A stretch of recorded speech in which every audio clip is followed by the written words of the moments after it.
Want to go east? We'll go on the west side. A flight carrying cargo for the online retailer Amazon falls from the sky. What's going on? Lord have mercy upon myself. It crashes into a swamp 40 miles outside Houston, Texas. There are no survivors. We literally had to shuffle along with our feet and hands in this water and mud in order to find anything. As investigators attempt to piece together the wreckage, security footage gives them a valuable lead.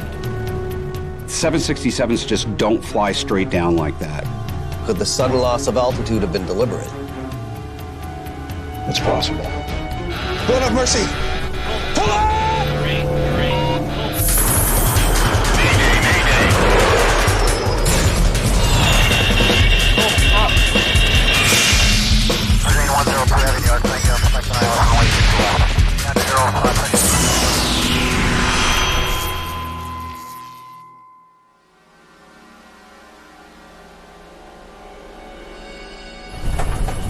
Ready? 37-year-old First Officer Conrad Asker has been a professional pilot for 4 years. He's at the controls of tonight's flight, cruising at 35,000 feet. There's a sudden decompression of the cabin. Asker must descend immediately to 10,000 feet where there is breathable oxygen.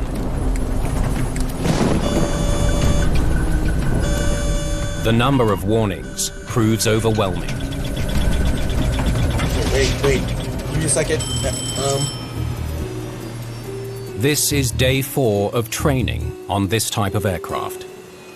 He really had trouble managing difficult situations. When you threw something at him, he would be more likely to panic rather than troubleshoot. Okay, Conrad, I'm gonna reset to 35,000. Let's try this again. 2 years later, while working for Trans-States Airlines, First Officer Asker fails a check ride, an oral exam, and a line check on the Embraer jet. He did react very severely to minor disturbances, basic stuff, Pilot 101, instrument type of errors.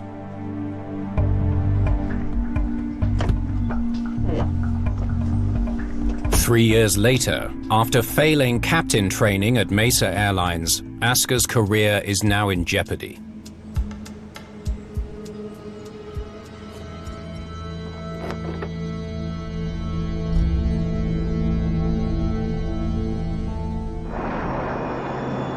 Atlas Flight 3591 cruises over the Gulf of Mexico.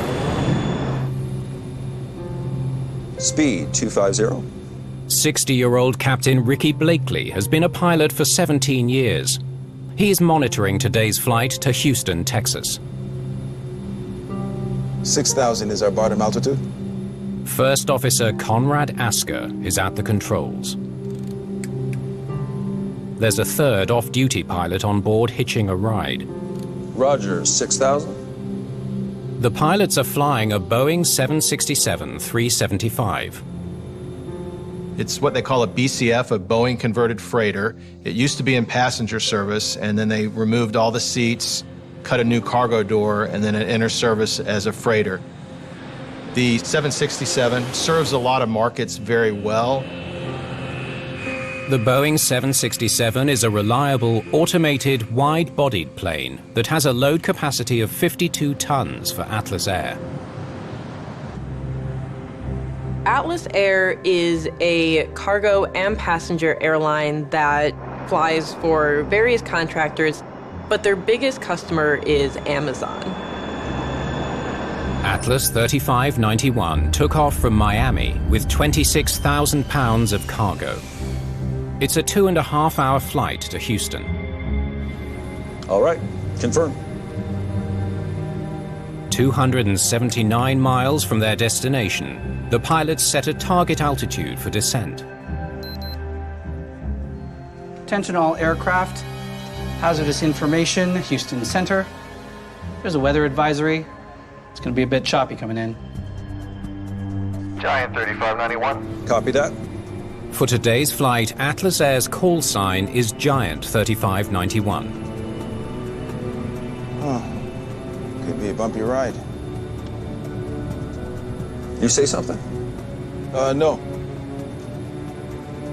Okay, as far as my technique to land this plane. It's hard to hear you, man. Oh, okay. As far as my technique to land this plane at 1,000 feet, I'll take autopilot off. Okay. It's a good plan. 61 miles from the airport, the 767 continues its descent towards Houston. Giant 3591, Houston Center. There's a light to heavy precipitation west of Dayton moving eastbound. A few minutes later, the controller updates the crew. There was a cold front that was moving from the northwest to the southeast that they would have to navigate around. This was just a routine cold front, no convective activity to really worry about. All right, thanks for the heads up, Giant 3591. How do you want to get around this stuff? Cut to the east of it? Join up on the north side? 1 second, I'll get right back with you. Your controls? Great. My controls. The first officer hands control to the captain while he considers his route around the precipitation. Somebody always needs to be flying the airplane. So the pilot flying, if he needs to do something, will hand off the controls to the pilot monitoring, and then they switch roles at that point. Want to go east?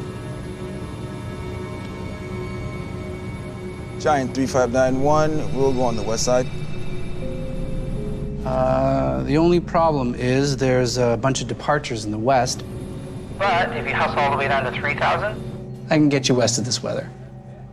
The crew decided to go west. Air traffic control's got departures coming out of the airport, so they did ask them to hurry on down to 3,000 feet. Captain Blakely sets the new target altitude. 3,000. Set. The autopilot begins descent earlier to reach the target altitude. To slow the plane, the first officer deploys the speed brakes. It actually puts an airfoil up on the wing of the airplane that will slow the airplane down. It's also very helpful to use to descend the airplane if you need to get down faster than a normal configuration with a clean wing. As the plane continues towards Houston, EFI? the first officer notices that one of his flight displays has gone blank. The EFI, or Electronic Flight Instrument System, displays vital flight and performance data. Okay, I got it back. Now it's back. Yeah, press a button, it fixes everything. If there's some problem with the display in front of you, what you want to do is cycle it. It'll switch to the center, and then brings it back to your own side of the aircraft. All right. Your controls. My controls. The captain hands control back to First Officer Asker. Okay. Flaps 1. 40 miles from the airport, the crew configures the plane for landing. Every time you approach an airport, it could be different configurations, different runways you're landing on. So it's always good to get ahead of the airplane and prepare for the approach as soon as you possibly can. That way you've got a mental picture of what's going on as you enter the terminal area. It's supposed to be on heading, yeah? As Flight 3591 gets closer to the airport, the pilots prepare for their final approach. Giant 3591 and about another 18 miles. We'll cut you due north for a base leg. Real clear on the other side of this weather, so there should be no problem getting to the airport.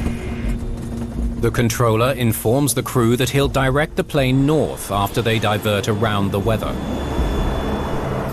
Okay, Giant 3591.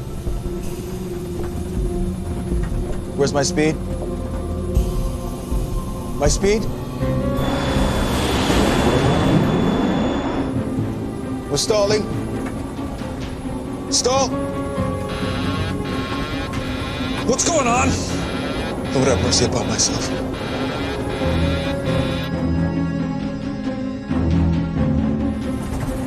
Lord have mercy, Captain!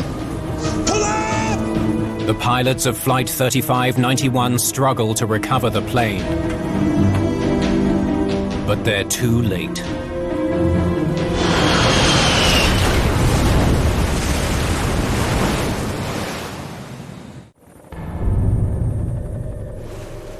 Atlas Air 3591 has crashed into the marshy waters of Trinity Bay, 40 miles east of Houston. There are no survivors. 26,000 pounds of cargo has sunk into swamp mud. A team from the NTSB, the National Transportation Safety Board, wades through the marsh to salvage the wreckage. We've had deep water, we've had forests and jungles and wide areas, but this combined pretty much everything to make it one of the most difficult, time-consuming, and challenging recoveries I'd seen in all my years at the board. While the painstaking recovery effort continues, NTSB investigator Bill English sets up an operations base in nearby Baytown, Texas. Take a look at the debris field.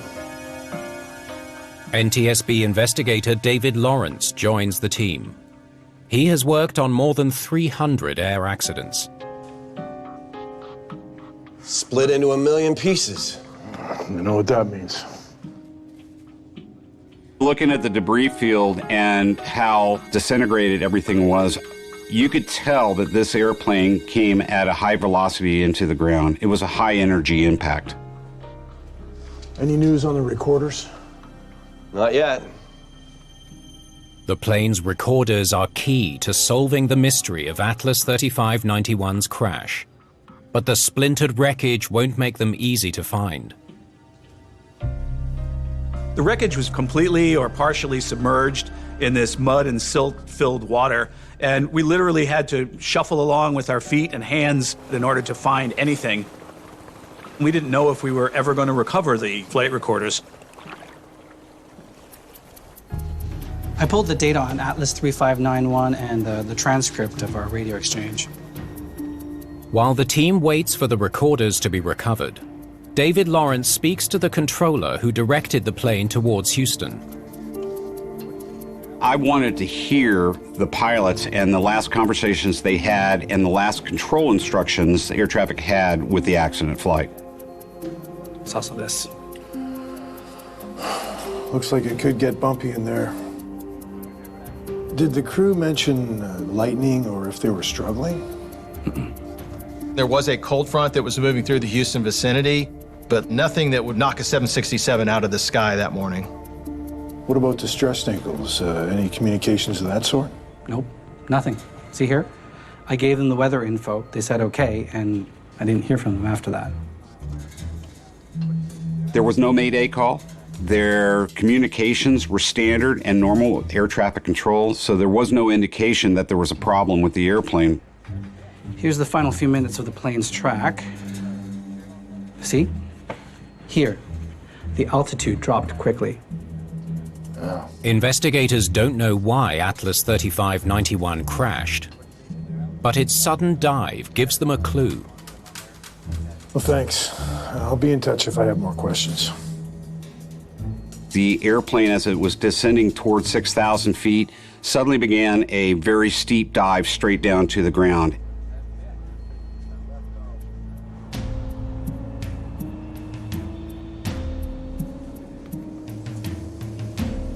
With weather eliminated as a reason for the crash, Maybe it's a flight control problem. investigators turn to the wreckage for clues. Let's see if we can find the jack screw. A jack screw inside the tail controls the horizontal stabilizer. As the jack screw turns, it moves the stabilizer up and down to adjust the pitch of the aircraft.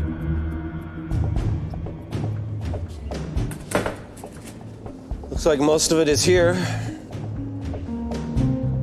Well, it's banged up from the impact, but there's no evidence of excessive wear, no stripped threads. 11.25 inches. Nothing unusual here. The position of the controls on the jack screw was consistent with pilot-type control inputs, not some kind of runaway. Let's take a look at the plane's descent profile. With a runaway stabilizer ruled out, investigators return to the plane's descent. So it's a normal descent until here, about 6,000 feet.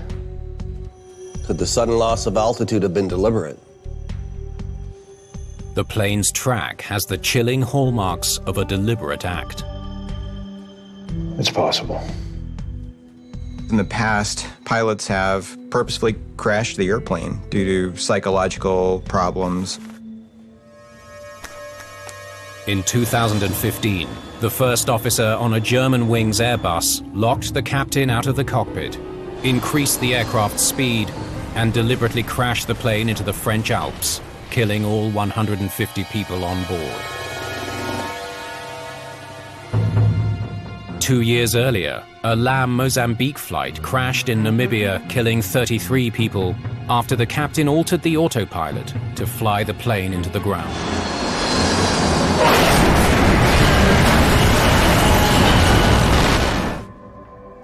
Both these incidents, the pilots were dealing with some serious issues. I'll get our crew's medical records. As the team looks into the mental health of Atlas 3591's crew, they receive news from the recovery effort. They found the cockpit voice recorder. The cockpit voice recorder is sent to Washington, D.C. for processing. Captain's medical file. There's no issues here. He passes medical checks. There's no history of depression or any other major personal issues. What about the first officer? He passed all his medical tests. There was nothing in the medical histories of these pilots that was a red flag for an intentional act type scenario. Ah, good timing. Thanks.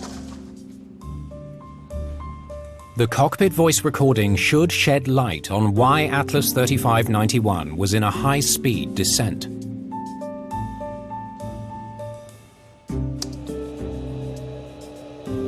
Speed 250. 6,000 is our bottom altitude. Roger, 6,000. They're discussing target altitude. Pretty standard stuff. I don't detect any stress in their voices. None. Fast forward a little bit.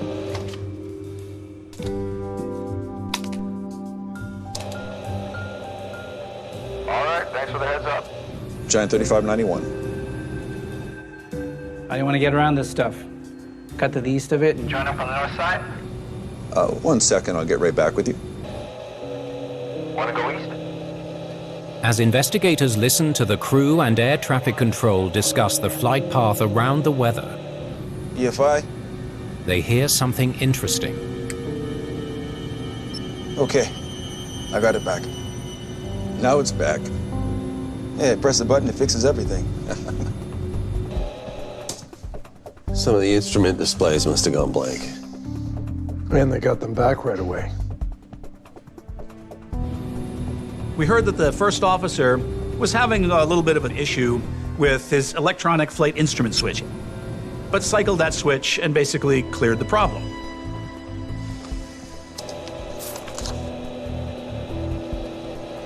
It's real clear on the other side of this weather, so There should be no problem getting to the airport. okay. Giant 3591. Whoa. Where's my speed? My speed? We're stalling. Stop! Did the plane suddenly lose speed and stall? We know from the debris field that it hit the ground at a high speed. So which one is it?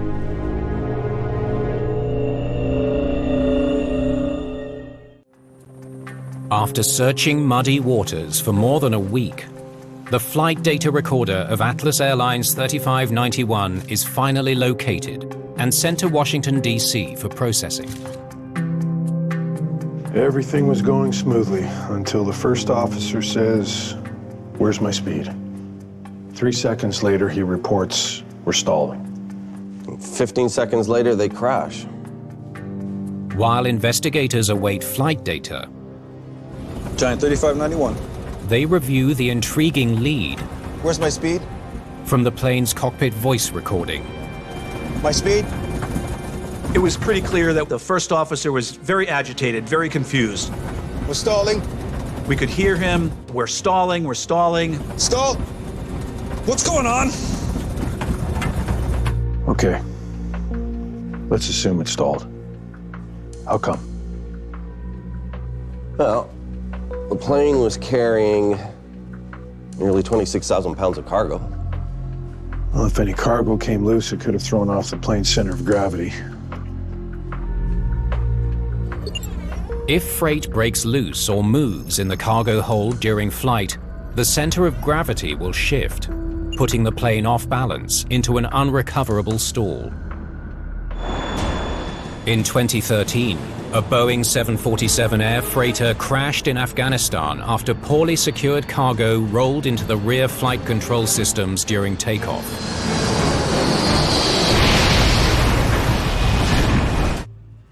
Did shifting cargo on Atlas 3591 cause the plane to stall?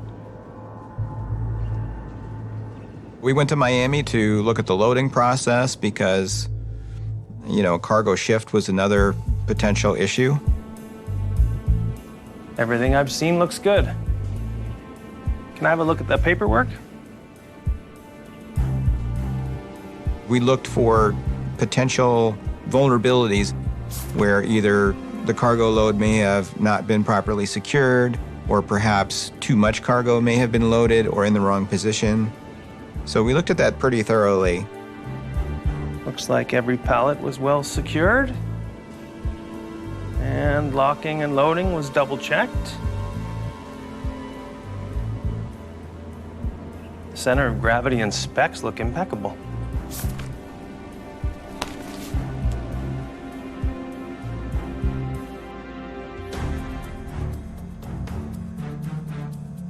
Look at this.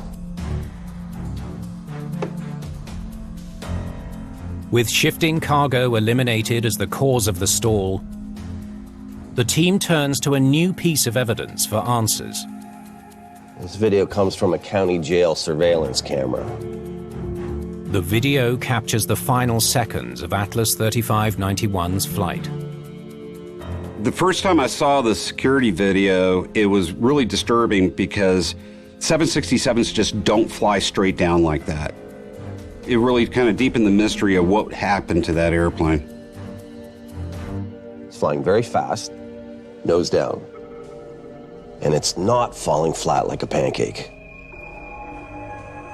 At that speed, it can't be stalling. Maybe the crew was trying to recover from one. The normal response to a stall in an aircraft is to lower the nose, lower the angle of attack, and increase power. The first officer says we're stalling 15 seconds before impact. Without the flight data in hand, investigators search for additional evidence that Flight 3591 stalled before it crashed. How long is the plane speeding nose down in the video?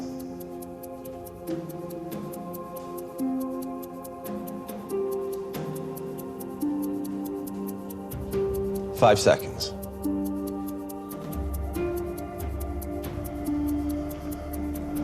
We don't know what they're doing here. From the plane's configuration, investigators determined that Atlas 3591 could have been trying to recover from a stall. Maybe they just ran out of time trying to save it.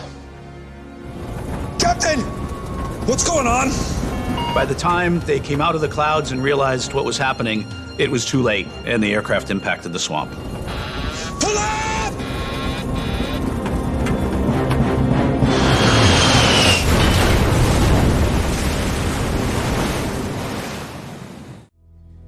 Let's start with the beginning of the descent, about 14 minutes before impact.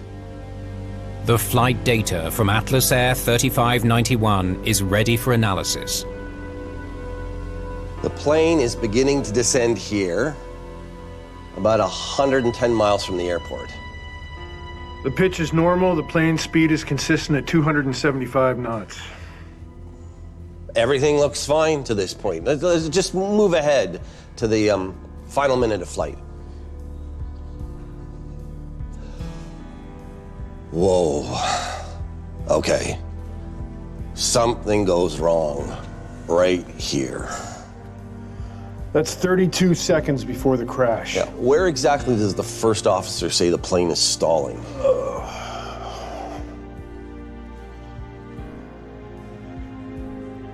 First officer says we're stalling 15 seconds before impact.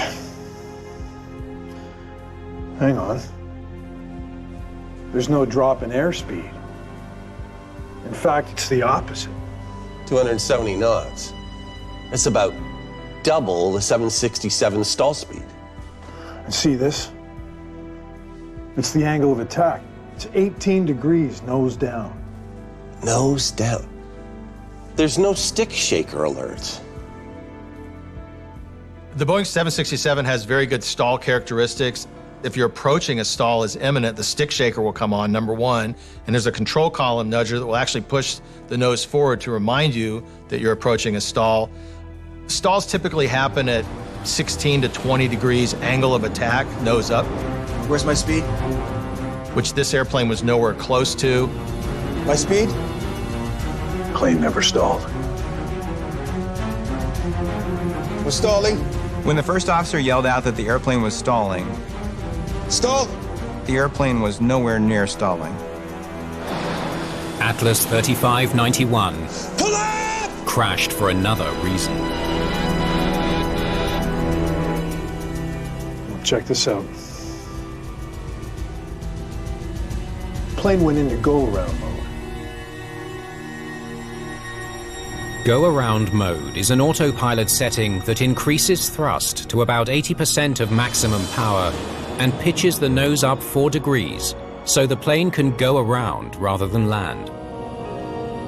Typically, a go-around is when you don't see the runway and you need to go around and try another approach, or it's directed by air traffic control. The crew doesn't mention a go-around, ever. So if the crew never mentions a go-around, did they initiate it by accident? Well, there's only one way to find out.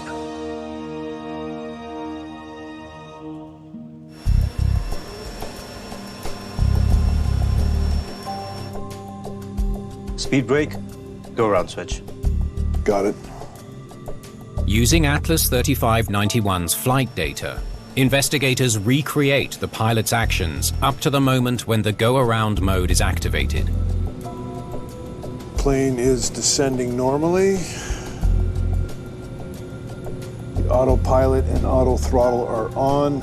Pitch is nose up at 1 degree. We were trying to demonstrate a normal descent with the use of the speed brake handles, and we had a first officer in the right seat. Next, the speed brakes are deployed to slow the plane.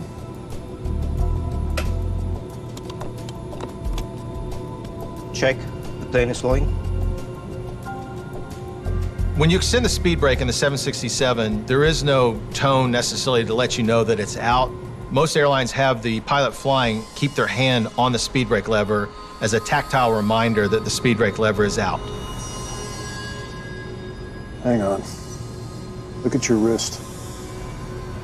We noticed how close the first officer's wrist is to that go-around switch when they're manipulating the speed brake handle per their procedures. Close, but I'm not hitting the go-around switch. What else is there? We then took a look at the timing of when the first officer was manipulating the speed brake handle. They hit turbulence. Give it a bit of a bounce for turbulence.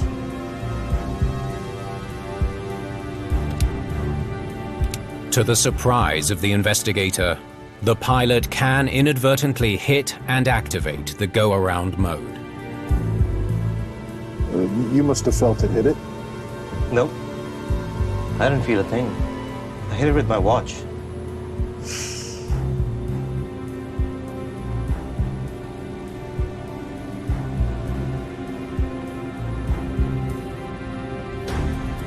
There it is. That explains it. There were social media photos that indicated that he commonly wore a large silver wristwatch on his left wrist. It was sort of big and chunky and metal, and he was likely wearing it during the accident flight. We're supposed to be on heading, yeah? As Flight 3591 gets closer to the airport, the pilots prepare for their final approach.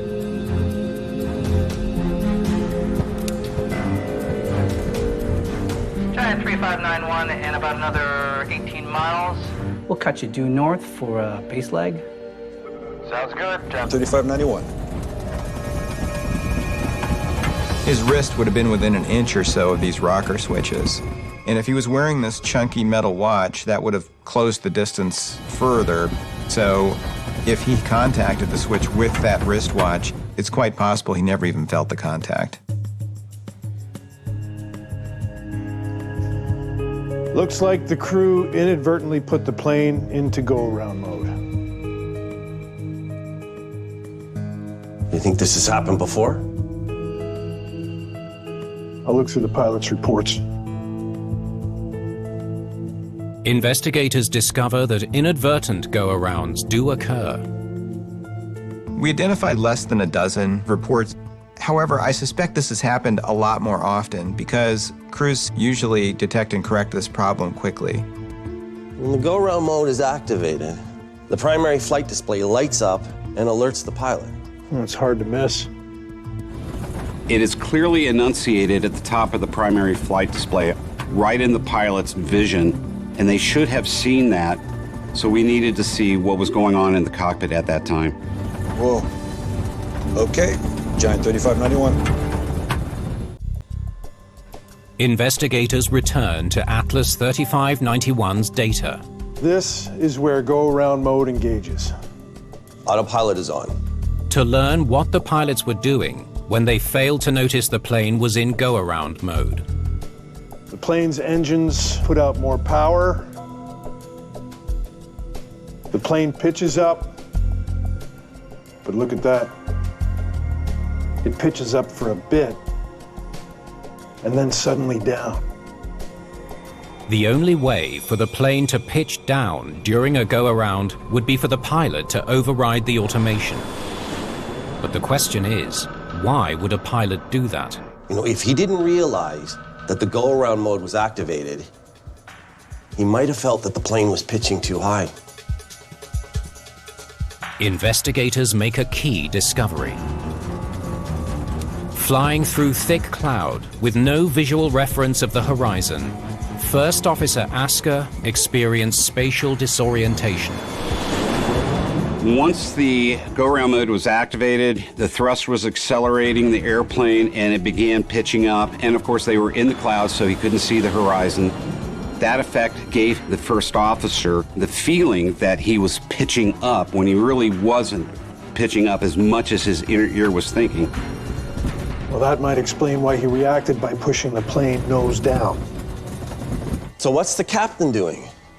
Now, wouldn't he be looking at the instruments? He's on the radio with air traffic control. Giant 3591 and about another 18 miles. We'll cut you due north for a base leg. Sounds good, Giant 3591. Okay, so when he was finished talking to ATC, surely he would look at the instruments. Investigators can't tell where the captain was looking at the time, but the FDR data can reveal what he was doing. Well, let's see what the elevators tell us. The elevator data reflects how the pilots handled their control columns to alter the pitch of the aircraft. They're working in tandem until the go-around mode is activated. Okay, look, Only the captain's starts moving up. The captain must have noticed that the plane was nose down and pulled up. By the time he realized what was going on, their fate was sealed.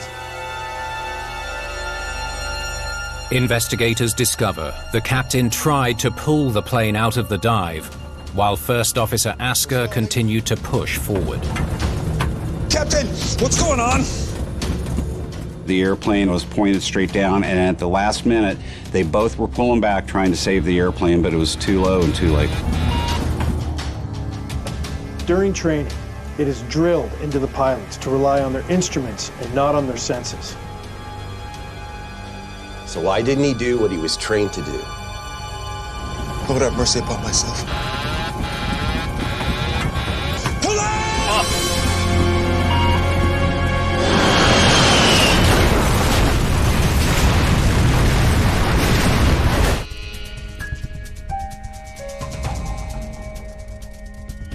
We got the training records from Atlas.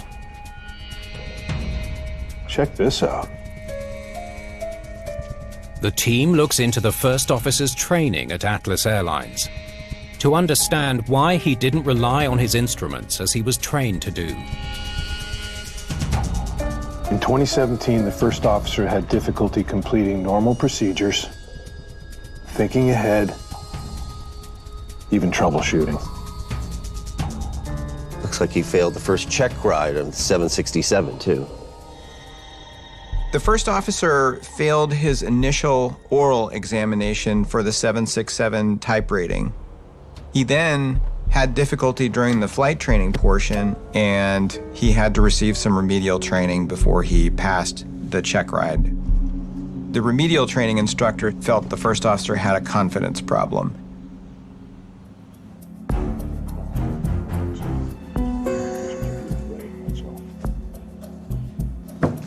After seeing First Officer Asker's dismal training record with Atlas, the team digs further into his career. Now we need to go back and look into his history, his training. What could have led to this? How far back do these go? It's everything from the start of his piloting career in 2008. Commute Air, Trans-States, Mesa. How many airlines? 6 other airlines over 9 years. So as we look back into the history of this pilot, we started to find some interesting gaps and some interesting information in his training. Airspeed, low. Wait. Give me a second. Wow, this is unbelievable.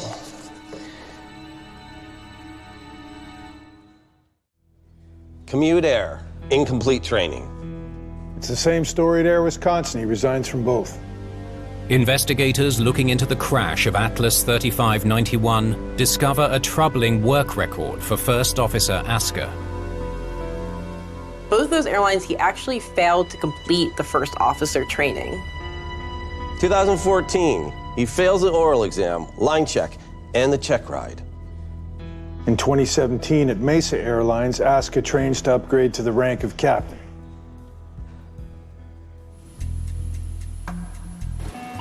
Approaching minimums. Approaching decision height.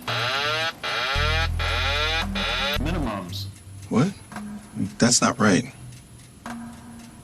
This first officer really struggled to pass training to upgrade to captain. Bloody hell. What's wrong with this plane?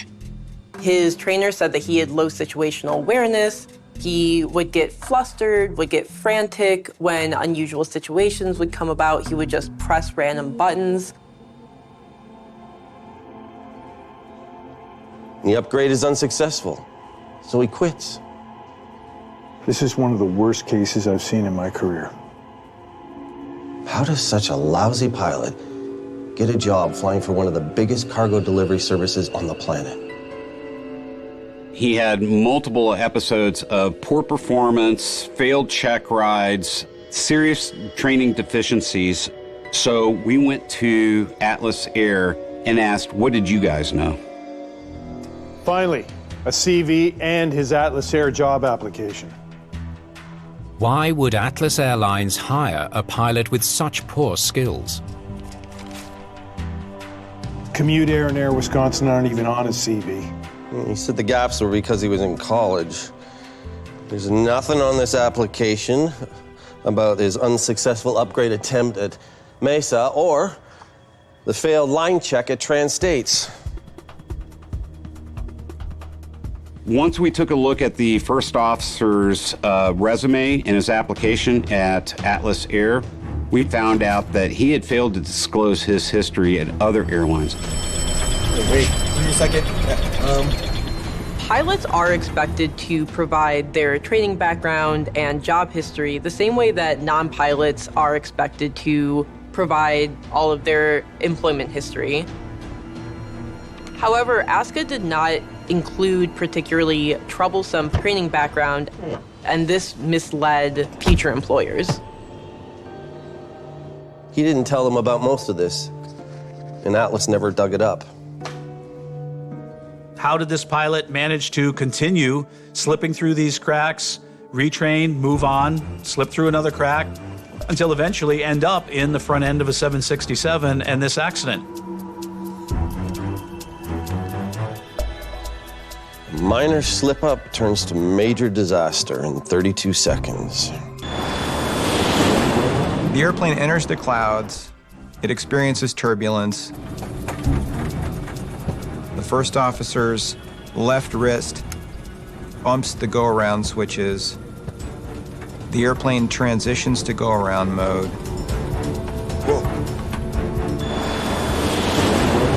From the point that the go-around mode was activated, you had the first officer feeling the spatial disorientation, not watching his instrumentations, reacting inappropriately. Where's my speed? Counteracting the autopilot, he pushes forward on the control column. The airplane begins to enter a dive and accelerate further. My speed? We're stalling. Stall! He's way behind the airplane. His situational awareness is very, very low. He perceives a stall when in fact they're in a steep dive. Captain! What's going on? By the time the captain realized what was going on and attempted to correct this by pulling back on the yoke, it was too late. Lord have mercy! Pull up!